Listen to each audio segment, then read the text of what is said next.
What up, Space Fam? Goes in here for AnimeUproar, and I'm back at it to discuss the latest developments in the Dragon Ball Super story. In the last review, a bunch of you said you'd like to keep seeing Dragon Ball Super on this channel, so to keep the reviews coming, make sure to turn that like button blue, like Vegeta's hair, and to share this video with your cultured Dragon Ball friends. If you haven't, be sure to subscribe, and this is crucial, hit that notification bell or you will miss future Dragon Ball videos. As you wait for the next Dragon Ball Super chapter to drop, check out our playlist of Dragon Ball videos, link in the description. Now, without further ado, let's jump into it, spoilers and all. This chapter is called Edge of Defeat, and oh man, does it ever describe this chapter perfectly. We know that Dragon Ball has never shied away from having villains absolutely wreck our main characters, and our main characters have even been killed in the past, and then brought back of course, but the point is, anything could happen in Dragon Ball. Here, Moro is a different kind of villain compared to many that we've seen in Dragon Ball Super in the sense that he's a huge threat who seems to be one-sidedly wrecking our guys at this point. Early on in this chapter, Moro explains that 7-3's power has been added to his own after he ate him in a very bizarre way.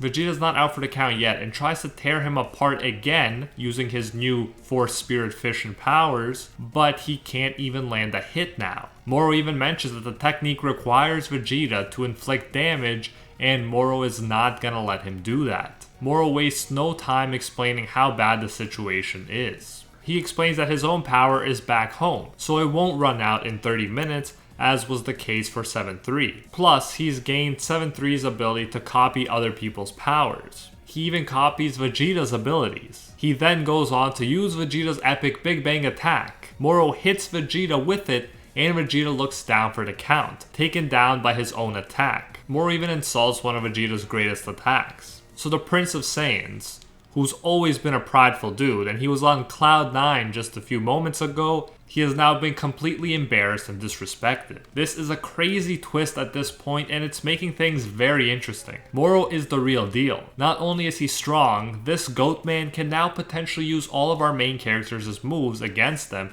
if he copies them. Imagine if someone was stronger than you and could use all of your moves plus others. It's truly seeming like a hopeless situation at this point, and I like it from a storytelling perspective. The more OP an opponent is, the more satisfying it usually is when our main characters defeat him. And now, things are seeming hopeless AF, and as a result, I'm extremely curious and excited to see how they'll get out of this one. Piccolo then points out even worse news. Since Moro can now use all of Vegeta's moves, he can use Force Spirit Fission, meaning that Vegeta and Gogeta are not going to be viable options even if they are pushed to their limits. I mentioned last chapter that an enemy could come around with this ability, and here we are, a chapter later, and already that scenario is being put into play. The possibility of using fusion to win as a last resort no longer seems to be on the table. We jump to Bulma and others as they follow the events from a relatively safe distance. For now at least. Dende offers to go so that he can help restore people's energy. He's totally down to sacrifice his life, but he can't as the Earth's guardian sit by and do nothing.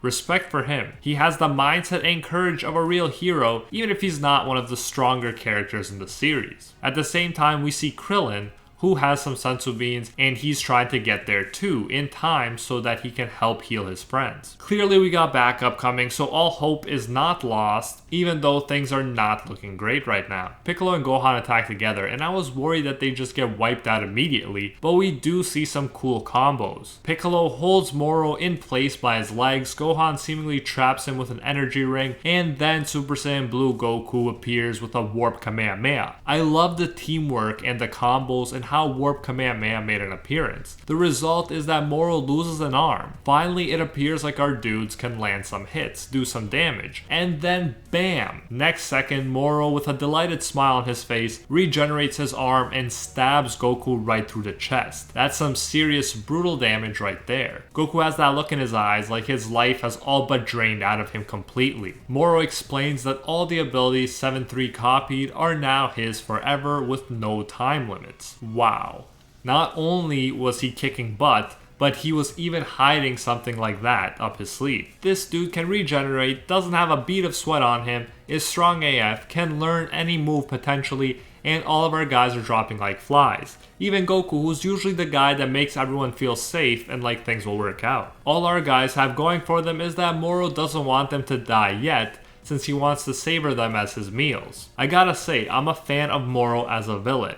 He's strong, tricky, and strategic. He's the kind of guy to have backup plans and to hold back some of the aces up his sleeves. Definitely a worthy opponent. Gohan tries to do something and fails miserably. Piccolo is told by Dende that help is on the way, but Moro, having the Mechian powers now, picks up the message. What does he do? He creates a barrier so nobody can come through. He's not taking any chances. He's careful and doesn't want to give Goku or Vegeta another chance to take him on at full power. Both Dende and Krillin are kept from helping and everyone is kept from escaping. Moro proceeds to flex on everyone. He takes care of the androids without even turning around. Piccolo admirably prepares to sacrifice his life along with the others in the barrier, since they're gonna die anyways, so that they could at least take Moro with them. He prepares to unleash the biggest ki blast he can in the form of self-destruction, but again, Moro gets Piccolo with Piccolo's own move, just like when he got Vegeta with Big Bang Attack. He gets Piccolo just like Piccolo got Raditz ages ago. There are some great nods to previous Dragon Ball sagas and moments throughout this chapter, and I really appreciate that about this one. Special Beam Cannon took out Raditz and Goku back in the day, and so Piccolo is clearly on the verge of death, and Goku is too with his own chest hole. Just as Jock was the only one left to stand against Moro the Beast, Dende makes it through the barrier. An angel has appeared, creating a hole in the barrier. Based on the staff and the arm behind his back, it appears to be Whis, although we can't know for sure because the face is purposely not shown. Jocko starts to fire at Moro, who plans to kill the patrol officer immediately since he's so weak and not even worth eating. But another shot comes off at the same time, and unexpectedly, this one is enough to annoy Moro. Then we see that Agent Merus himself has appeared and he imbued his own energy into the shot so that it would be all the stronger. Moro looks angered, knowing that there's more to Merus than just being a galactic patrol officer, and Merus smiles. So we got a complete 180 here. We went from Moro flexing on everybody to Merus showing up, Dende getting in to heal the others, and Moro being irritated. Merus as an angel is not supposed to interfere, but clearly he's going to, and it seemed to me that Whis might be present because of the staff and the way Whis holds one hand behind his back. That's not weird for an angel to do, but we definitely haven't seen Merus do it as much as Whis. If it was Whis and not Merus' pre-close transformation, then that suggests that Whis is on board with the plan and Merus is not just acting alone. Even though Merus isn't supposed to interfere as an angel, we did see Whis reverse time before and thereby save the Earth from Frieza. So clearly the angels won't necessarily get punished right away like in Death Note, where the Shinigami will die if they interfere to save a human life. Perhaps angels can get away with aiding people a bit, but they can't just take out their opponents for them. My thought process is that we'll get a situation similar to last time, where an angel will help, but our main guys will have to finish it off. Merus will buy time until our fighters can somehow heal enough, and then they're going to get a chance at redemption. And even though he's got a hole in his chest, I find it hard to believe that we won't see Mastered Ultra Instinct from Goku in this arc. I think he will somehow get healed enough to use Mastered Ultra Instinct, since at some point he's gonna have to be able to use that form again, especially now that the enemy is this strong. I'm just imagining Mastered Ultra Instinct Vegito with Force Spirit Fission being too fast for Moro to use Force Spirit Fission back on him. But that's probably overkill for this arc. I am curious though to see how Vegeta might catch up to Mastered Ultra Instinct 2. The bottom line is things are getting very interesting. Moro has proven to be a great villain who's going to push our guys to their limits and beyond, so we can look forward to crazy power-ups as this arc progresses, and that's something I always enjoy. Let me know your thoughts on this chapter and what you expect to see happening next in the comments below. I am personally super excited to see more of what an angel can be capable of in a fight. I feel like we're definitely in store for some mind-blowing, game-changing events in the chapters to come. And that is it for this chapter review. If you enjoy seeing these Dragon Ball Super chapter reviews and want to keep them coming, make sure to smash that like button, turn it blue, like Vegeta's hair. If you haven't, be sure to subscribe, and this is crucial, hit that notification bell or you will miss future Dragon Ball videos. As you wait for the next Dragon Ball Super chapter to drop, check out our playlist of Dragon Ball videos, links in the description. Lastly, the YouTube ad rates have dropped big time, so the support we're getting from our AnimeUproar patrons is very appreciated. A very special thank you goes to our patrons over on Patreon who help us survive these YouTube issues and who help make videos like this one possible. First and foremost, I want to thank our the 1-tier patrons, the ones who stand atop all clans: Steven Ingrata, Alola Natem, The World, Steelers, Acquire Respect, Pate Hefa, Jonathan King, Brandon Aviles, Papa Smurf, The School Bus, King Riser, Emperor Otaku, Ricardo Martinez, Thomas Jones, Kinmano, Michael Hyde, and Jaden the Vector Controller. And our Pro Hero tier patrons, the one and only Gilgamesh, Nothing But a Fan, Jason Wilson, King Zeldris, Anatoly Kazatsky,